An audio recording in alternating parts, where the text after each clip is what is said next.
ఈ వీడియో వచ్చేసి మసాలా వడకి సంబంధించిన పార్ట్ 3 అన్నమాట. సో, పార్ట్స్‌గా అయితే నేను అప్‌లోడ్ చేస్తున్నాను. దీనికి సంబంధించిన రిమైనింగ్ వీడియోస్, ముందు వీడియోస్ అయితే నేను కింద లింక్‌లో మెన్షన్ చేస్తాను. ఒకసారి మీరైతే చెక్ చేయండి. ఇట్లా పప్పులన్నీ మంచిగా గ్రైండ్ చేసి, కొంచెం పప్పు కలిపేసుకున్న తర్వాత, దాంట్లో మనకి ఏమేమైతే అవసరం పడతాయో అవన్నీ ఇట్లా చిన్న చిన్న పీసెస్ లెక్క తరుక్కోవాలన్నమాట. అల్లం వెల్లుల్లి పేస్ట్ వేసుకోవాలి. అండ్ ఇంకొకటి వెల్లుల్లి ప్లస్ జీలకర్రని నేను కొంచెం కచ్చా పచ్చగా దంచిన, ఇట్లా ఉల్లిగడ్డలు, పచ్చిమిర్చి, కొత్తిమీర ఆకు అండ్ ఉల్లికాడలు కూడా వేసిన నేను, కరివేపాకు ఇవన్నీ చిన్నగా అయితే నేను తరుక్కున్నాను.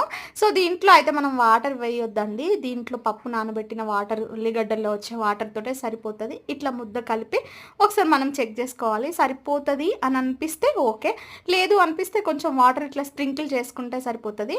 ఇక రెడీ అయి కూర్చున్న ఇట్లాంటి మంచి వీడియోస్ కోసం ఛానల్ని సబ్స్క్రైబ్